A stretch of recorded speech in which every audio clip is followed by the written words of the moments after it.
Now I want to talk a little bit about tac ops while I can, because I've noticed that some of these videos, although they kind of might mention about tac ops and what they have access to and stuff, I want to actually talk about what works really well for them and what you should be taking against certain matchups. So I want to just kind of get into that a little bit. So Harlequins have access to 3 archetypes, which are Seek and Destroy, Infiltration and Recon. So you've got a lot of options, which is good, right? It's versatility. Versatility is always good in this game.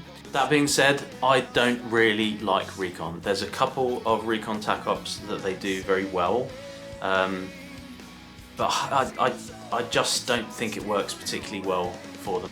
Which leaves us with Infiltration and Seek and Destroy. Now, it will depend a little bit on the matchup. I like both of these. I'd probably play them equal amounts, to be honest.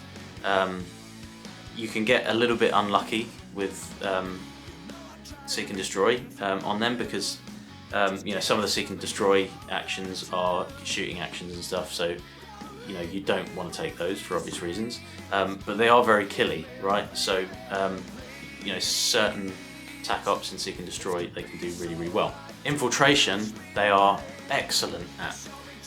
The only downside with Infiltration is the one they're probably best at involves outright taking that model off the board and it's gone. But I do think that's the most fun, like fluffy one to play, and probably the one that I score the most consistently. So, Capture Hostage and Infiltrate. I love this one because it just plays into Harlequins beautifully. So it reads, you can reveal this tac op when an enemy operative is incapacitated by a friendly operative within 2 inches circle of it, and that friendly operative is more than 6 inches pentagon from other enemy operatives. Remove that friendly operative from the kill zone and you score 1 victory point. If you achieve the first condition and it is the 3rd or 4th turning point, you score 1 victory point. So, I mean, you want to be doing it in the 3rd or 4th turning point because you don't want to be losing one of your models, right? It sucks to be losing one of your models, but it's perfect for Harlequins. You want to get in close and you want to do some killing, right? It's especially good if you've got like a model that's injured or whatever and he has the opportunity to do it. But you want to be up close, you want to be killing, and you don't want to lose this model in the first couple of turning points anyway. So if you can do this in the 4th turning point, amazing. It's great. Very, very easy to score. I think it's consistent. You're always going to score it, and generally speaking, you're going to score it in 3 or 4. So yeah, sucks to lose a model, but it's a consistent scorer. So and again, just cool. It's just badass. It's just pop. See you later. I kind of really like that. Behind enemy lines, super easy for them because of their flip belts and stuff. Just jumping over terrain or whatever. I haven't talked about flip belts yet, have I? I'll get to it. Basically, what this means is if you are in your opponent's drop zone, then you get a victory point. Amazing. You want to be there anyway, and you get 1 victory point for every turn that you do it. So, generally speaking, you want to be quite aggressive. Not necessarily in the first turning point, but once your boys are in position, you want to be charging. You want to get to their back line, you want to take those objectives. So just by playing the game, you're going to be scoring these tac ops, and that's really ideal. Like if you can play into their strengths, then you're going to be racking up the points just by playing the game, and that's key really.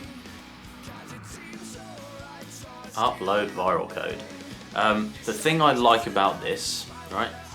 This is how it reads. You can reveal this tac op on the target reveal step of any turning point. If a friendly operative performs the upload viral code action, you score 1 victory point. If you achieve the first conditions in any subsequent turning points, you score 1 victory point. friendly operatives can perform the following mission action. Upload viral code. 2 action points.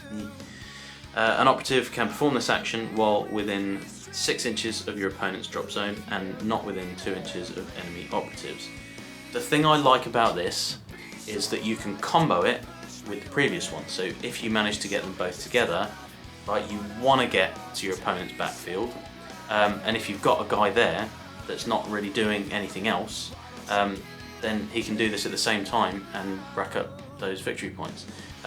So again, you're just trying to play the game, and you're racking up the victory points as you do it. It's annoying that you're using your action points because usually you can typically rely on your opponent having a model holding one of those back objectives. So you want to get one of your boys onto that objective, kill that model, and then score on the last tack up. So that requires you to have the action points to do it. If you're playing this, you don't have the action points to do it necessarily, but you can do it in the subsequent turn. So it's pretty solid in my opinion. Implant. It's a bit hit and miss, this one, but I still like it, I still rate it.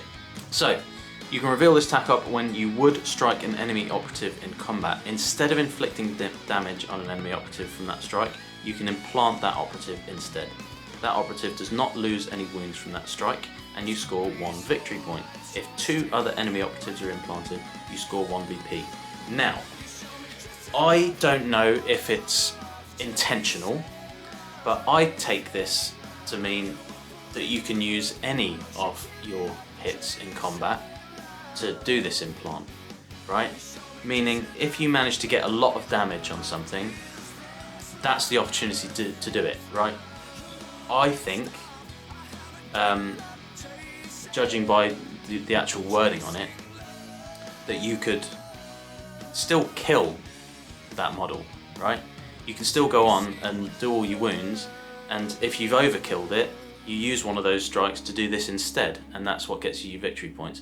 I haven't spoken to anybody about that. I don't know whether that's necessarily the way it's supposed to be played, but that's the way I've been doing it. So you kind of take the opportunity to do it if you've managed to overkill a model. Rather, the last thing you want to do is do it on something that's going to hit you back twice as hard, because you're just going to die, and then it's a big waste.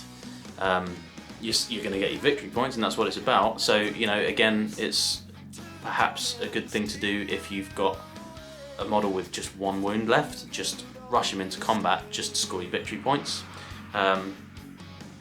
It's not my first pick, but it's still one that you can consistently score in the right circumstances.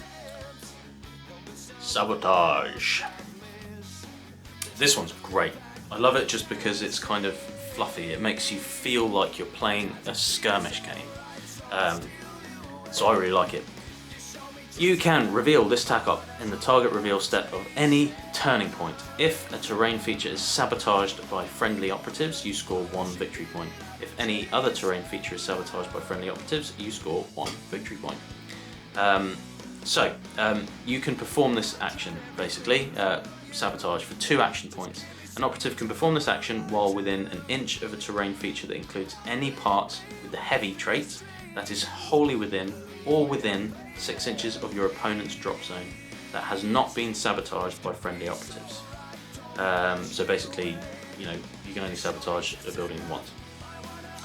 An operative cannot perform this action while within 2 inches of enemy operatives. If this action is performed by friendly operatives, that terrain feature has been sabotaged by friendly operatives. I don't know why that last bit is needed, but this is pretty cool. It's one that you want to score early on in the game, while you've got the models to do it with. And also, if there's a lot of terrain on the board, then it's the right one to take. But if for some reason you're not using that much terrain and maybe there's only 1 building, it might be one that you want to avoid because you're only going to manage 1 victory point on it, which is not very good. You just got to make sure to sort of time it right, and that you can stay safe. But yeah, it's a solid one to take. And Interloper, I was leaving this one till last because this is the one where I've got a real love-hate relationship with it. It's super easy to score, but it's like you're just taking a guy off the board immediately. So basically, so this is how it reads. After selecting this tack op, secretly select one friendly operative to be your interloper. You must reveal this tack op when your interloper performs the interloper action. Remove your interloper from the kill zone and score 2 victory points. Your interloper can perform the following mission action once. For 1 action point, perform this action while within 1 inch of an enemy kill zone edge and more than 3 inches from enemy operatives. So basically, you're moving one of your guys into their backfield and you're removing him from the battle and you're getting your 2 victory points. It's great. Again, it's thematic and it's kind of Harlequin-y. So I like it in that respect. The downside to it is that, again, you're kind of squishy.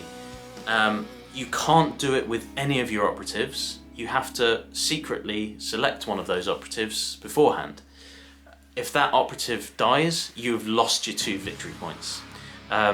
So with that being said, you want to do it early, and there have been times in certain matchups where I've been relatively confident that it's the first thing I'll do, right? So I'll take the free dash action at the beginning in the scout phase. I'll, deploy it as close as I possibly can to the enemy's back line, and then I'll dash, and then I'll move, and I'll dash, and then I'll just take it off the board. So again, it's consistent, but it means that you're taking one of your assets out of play early on in the game. Unless you can use that model to protect an asset and stay alive, I don't see it surviving till the end of the game. It's not consistent enough to play in turning points 3 and 4. So again, I've got a bit of a love-hate relationship with it.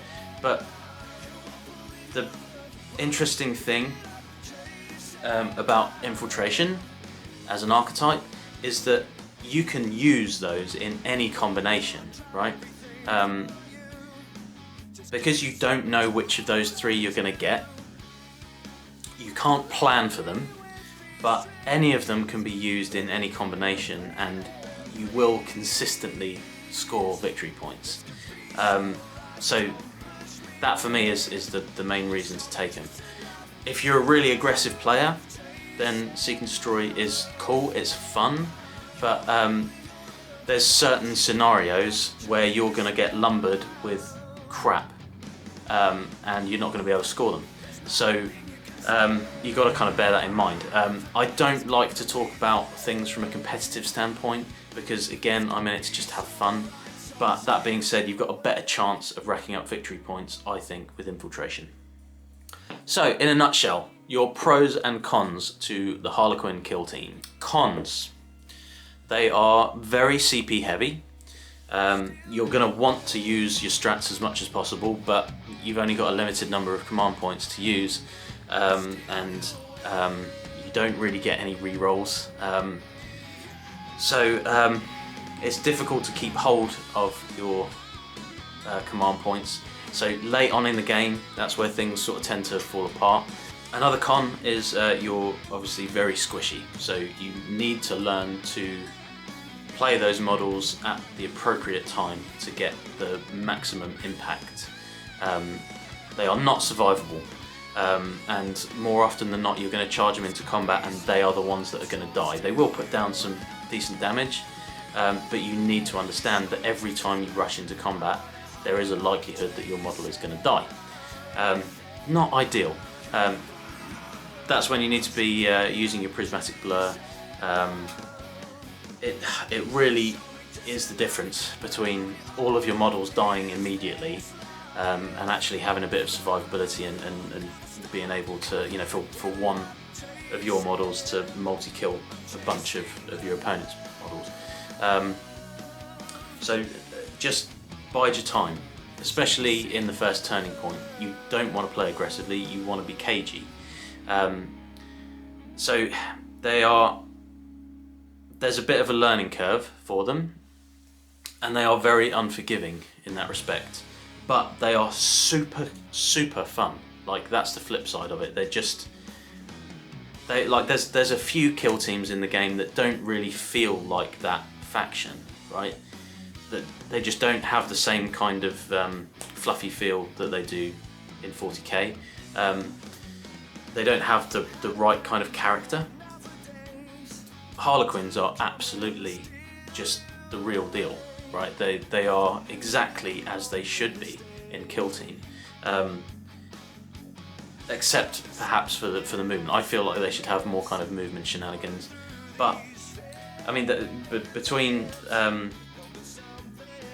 their strats and you know, things like Hero's Path and stuff, it's fine, and you know, they're faster than a lot of the models in the game, so can't really complain. The other con, which people don't tend to talk about but is super relevant, especially if you're a new player, is that you can't field a whole Harlequin kill team on one box of troops.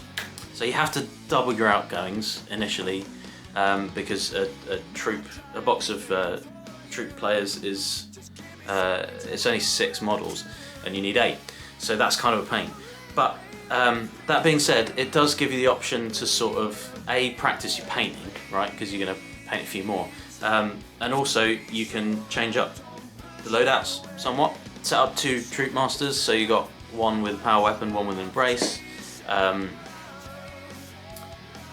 Generally speaking, your leader's always going to have a fusion pistol, so I'd probably again just stick fusion pistols on those 2 troop masters. You can have 2 gunners with fusion pistols and 2 with neuro disruptors, so that's cool. And then, you know, you've got a couple of other models to just be playing with. I don't put too much stock. Like, I will even let people field proxies if they want to play Grey Knights and they don't have the models for it. They can use intercessors or whatever. I think you're the worst kind of person if you force your opponent to play what you see as what you get. As long as you're clear with your opponent first, like, okay, this model has a neuro disruptor, but actually it doesn't. I'm fielding fusion pistols. Then it shouldn't even be a conversation, right? It just is what it is. I mean, for the most part, everyone's going to be cool with that. You know, sometimes I know in 40k competitions, sometimes people can be a bit funny with that kind of stuff. But as long as you're clear with your opponent, it shouldn't be an issue anyway. The other downside, again from a hobby point of view, is that Harlequins are notoriously difficult to paint. I don't think they should be. I think the reason most people think that they are difficult to paint and are nervous about painting them is the diamonds. And I don't like the diamonds. I think the diamonds look stupid. I know, like, especially coming from someone that's like all about the fluff of Harlequins, I think they look cooler without the diamonds, so I don't tend to paint them on. I think they look awesome on the transports and the Skyweavers and stuff, like, you know, stenciled on, they look rad.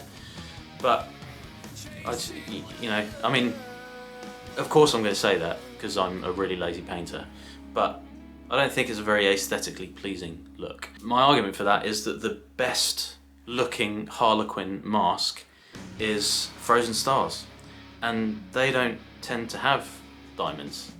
They're just black and white and teal and gold. Like, oh, what an amazing colour scheme. It's, you know, black and white are both very hard to paint as well, so you've got difficulties there.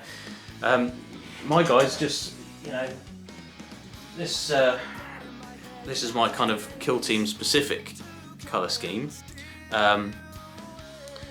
which is basically following those same sort of Frozen Stars principles of, you know, I've got kind of alternating colour schemes and things like that, but no diamonds on there. I've just picked 2 main colours and then a couple of accent colours. I love the gold. That Retributor armour just pops off the models really nicely.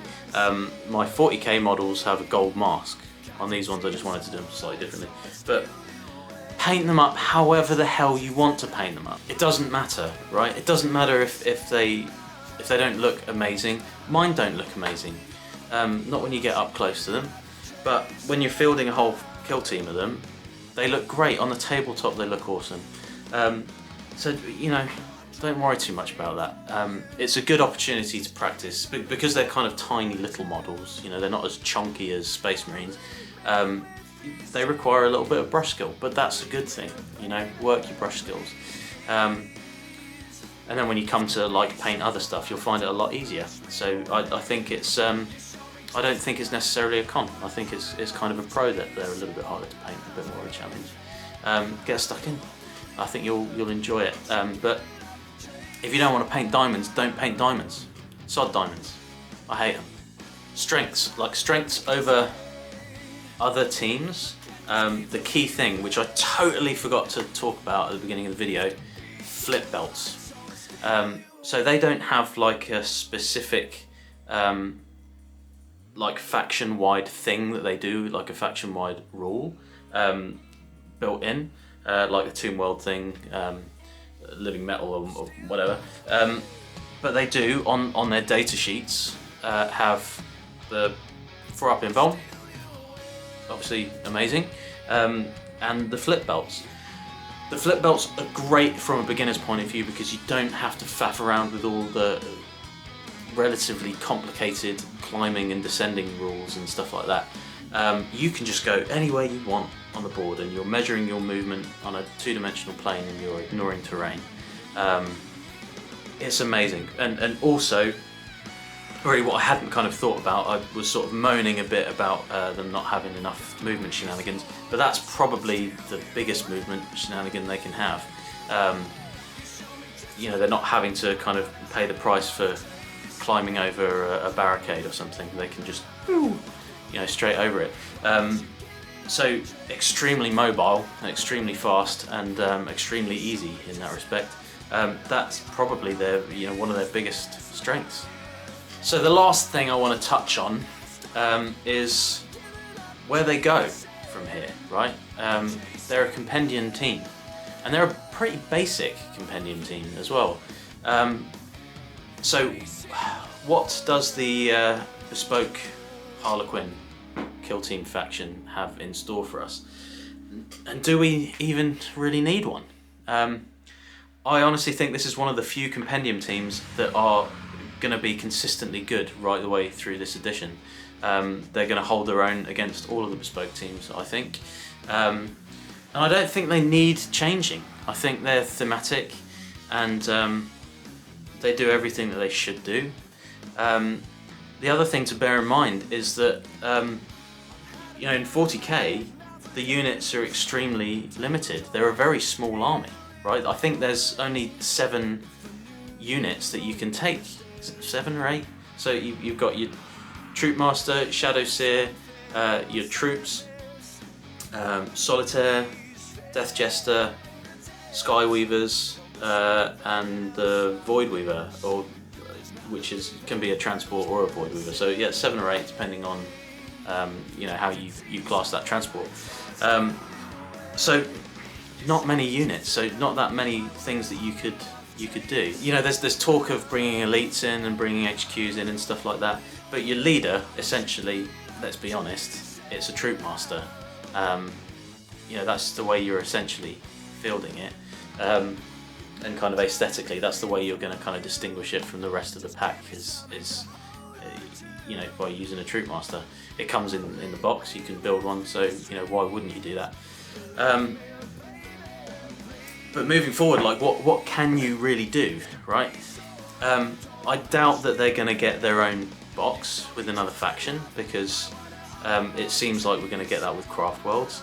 I would be very, very surprised if we get Harlequins in a box. I think it's going to be a White Dwarf faction. Man, I'm a bit on the fence about it, if I'm perfectly honest.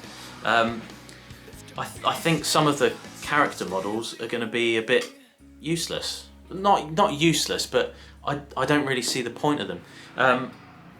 Thematically, putting a Shadow Seer on the board, it would be cool. Like, Shadow Seer does some cool stuff. It's an awesome model, but they're not known for their psychic powers, right? The Shadow Seer, that is their psyker, but in Kill Team, it's not like they're a well, even in 40k, they're not a psychic heavy faction. They're Eldar, so of course they're going to have psychic.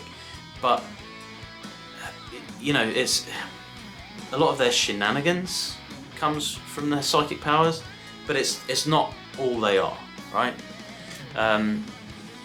So I think having a Shadow Seer on the board, although it would be cool, and it opens up opportunities to do cool things with their Mist Stave, or their hallucinogen grenade launcher could do some really cool stuff. I doubt we're going to see something like that in Kill Team. Troupe Master, I think we'll probably get a Troupe Master in the rules, but is he going to be much different from the leader in Compendium? Probably not. Like, unless you put a relic on him, you know, he's obviously probably going to have some kind of cool, quirky rules, but there's only so much you can do with it. So again, like, I kind of would question the need. Solitaire, man, Solitaire could be really cool. You know, a lot of the bespoke factions have a specific, like, melee oriented model. And the Solitaire is obviously that, with bells on. Solitaire is one of my all-time favourite characters in the entire Warhammer lore. It's just badass, right? You know, the idea that, you know, he's just given up his soul to Slaanesh, right? It's cool. It's cool, but again, limited as to what you could actually do with it without giving him a relic, right? Because in 40k he's got the same weapons that the Troupe do, right? He's got one caress, I think, and then one kiss. If you're fielding him in 40k, you give him a relic, right? But what makes him such a monster in combat is that he's hitting on 2s, so that's obviously something that they would, I assume, do, and he just gets an arseload of attacks. So what can you do? Could you give him the Harlequin's Kiss and give him the Embrace, but then just give him a bunch more attacks and he's hitting on 2s? Give him, you know, maybe a special rule for a reroll, like Balanced or something. Ceaseless would be cool, or, I mean, Relentless is asking too much, especially if you're going to give him like 8 attacks or something. It would be cool to maybe see a relic on him, you know. Kegarak's Rose or something would be pretty cool. So a kiss that just does extra stuff. But again, like, yeah, it would be cool, but I don't imagine we're gonna be seeing the Solitaire, which is a shame. I don't see it happening. The other thing is, like, all of these options except for the Troupe Master they're expensive single models, right? If I wouldn't put it past James to say, like, here you go, here's your bespoke Harlequin faction. You need to go out and spend 20 quid on a Shadow Seer and 20 quid on a Death Jester and 20 quid on a Solitaire if you want to field it, plus your box of troops as well. And they'd probably make you have 7 in the team or something, which means you've got to buy the 2 boxes anyway. Ugh. I wouldn't put it past them, but I don't see that happening. Harlequins are not really due any new models, so you know, again, I think it's going to be a White Dwarf release. The thing I would really like to see, which would also fill a gap in the Compendium team, is seeing a Death Jester on the board. Death Jesters they're not very good in 40k, to be honest, but I love them. I love just, again, the like, from a lore perspective, from a fluff perspective, they're just so cool. And you know, having a cool sniper model to just hold the backfield and pop shots off is actually the only thing that they're missing, really. They've all got limited range. Their shooting is good, but it's all limited range. So having a dedicated shooting character that can just sit at the back and pop shots would be really cool, and it would be really interesting to see what they would do with him as well. You know, because again, in the fluff, like, this idea of, like, you shoot one thing and then other stuff runs away because they're so terrified.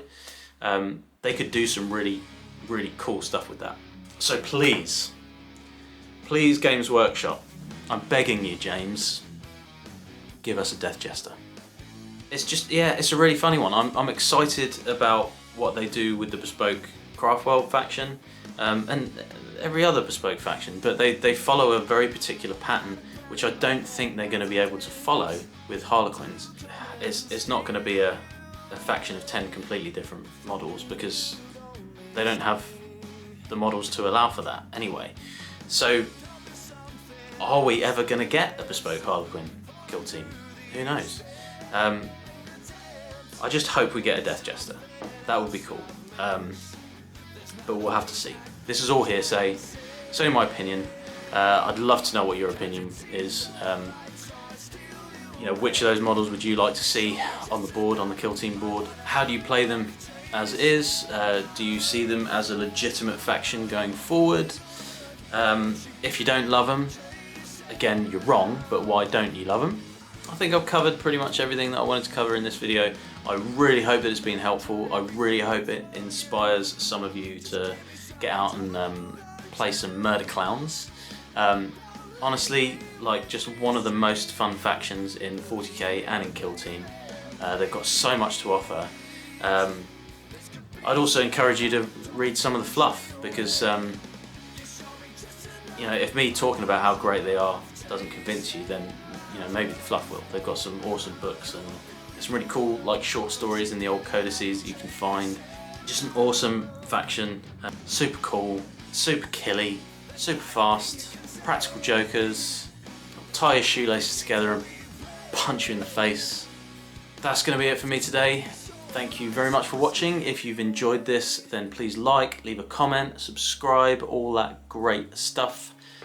May the laughing God smile upon you, and I will catch you on the next one.